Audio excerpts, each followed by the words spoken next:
All right, let's just jump right in. We're going to talk about something that's with us all the time. That voice inside your head. You know the one?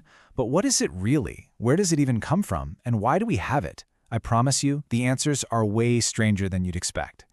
Seriously, just for a second, pay attention. Are you hearing a voice in your head right now as you're processing these words? Or maybe you're thinking about what's for dinner later, or going over something someone said to you earlier today. Yep, that's the voice we're talking about. You know, for most of us, that inner monologue feels like, well, it feels like what thinking is. It's our built-in narrator, right?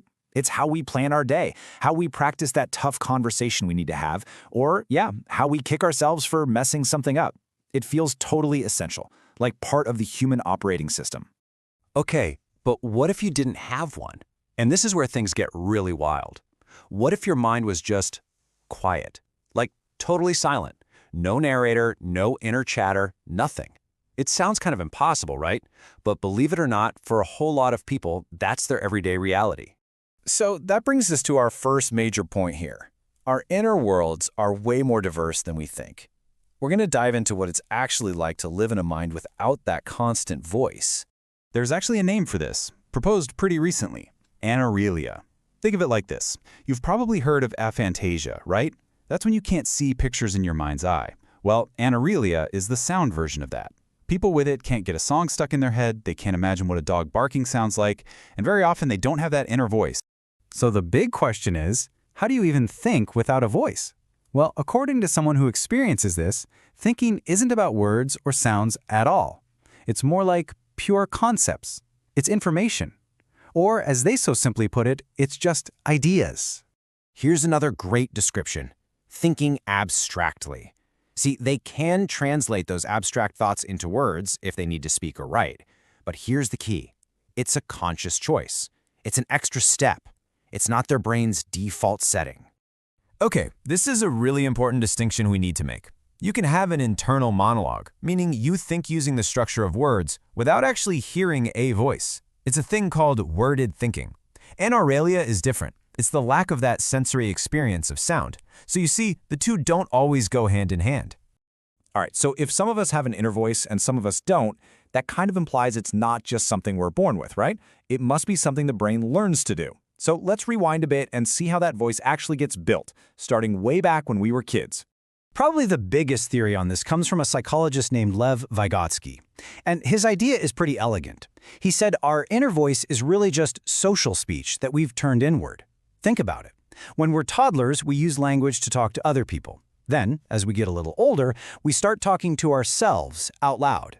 That's called private speech. You've totally seen kids do this, right? They're narrating what they're doing as they build with blocks or solve a puzzle.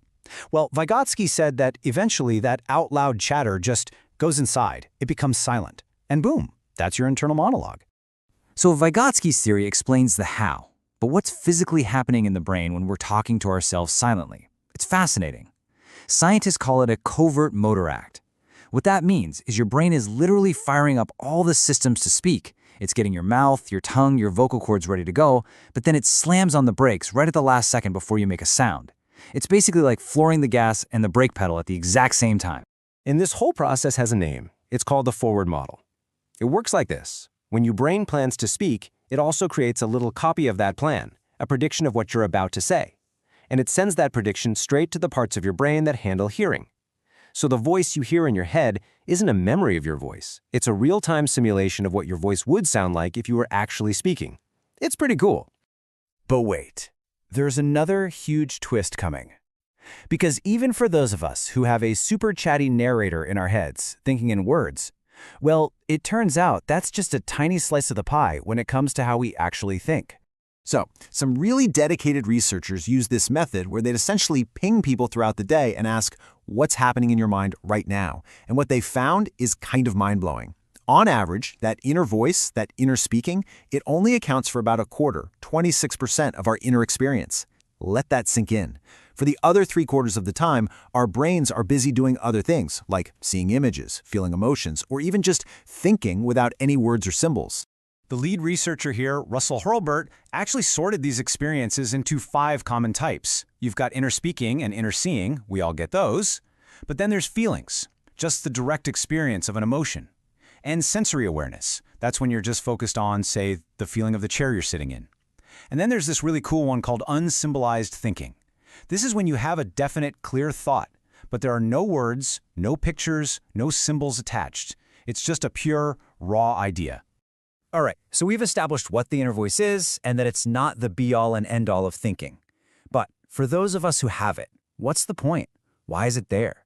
What are the actual upsides and downsides of having a permanent narrator living in your head? Well, one really compelling theory is that our inner voice evolved as part of a social arms race. Picture this. Once humans started talking to each other, the next big leap was being able to think and plan in secret. The ability to have a silent conversation with yourself was a massive strategic advantage. You could rehearse what you were going to say, you could plot, you could strategize, all without tipping your hand to anyone else. But that super powerful tool can also turn on us. The exact same voice that helps us make brilliant plans can become a really harsh, relentless inner critic. And this is a huge deal in mental health. In things like cognitive behavioral therapy, CBT, that negative self-talk is identified as a major driver of things like anxiety and depression. And here's the most important part. That inner voice isn't always telling the truth. It loves to use these little tricks called cognitive distortions. Things like catastrophizing, where you jump to the worst-case scenario, or black and white thinking, where everything is either perfect or a total disaster. And what CBT does is teach you to catch your brain in the act. You learn to spot these distorted thoughts, challenge them, and basically retrain your inner voice to be less of a critic and more of a constructive coach. So what's the big takeaway here? I think it's this. There is no one right or normal way to think. Our inner worlds are just incredibly diverse, as unique as we are. So whether your mind is a nonstop chatterbox, a constant movie of images, a stream of abstract ideas, or just a quiet, still space, it's all valid. It's just a different operating system for experiencing the world. That voice? It's a useful tool, for sure, but it is not a requirement for being human. And that really leaves us with one last thing to think about. You know that famous line, I think, therefore I am. But what we've seen here is that the very stuff of our thoughts, the way they're made, whether it's out of words or pictures or feelings or just pure concepts, is radically different from person to person. So it kind of makes you step back and ask yourself, what are my thoughts actually made of? What's going on in there?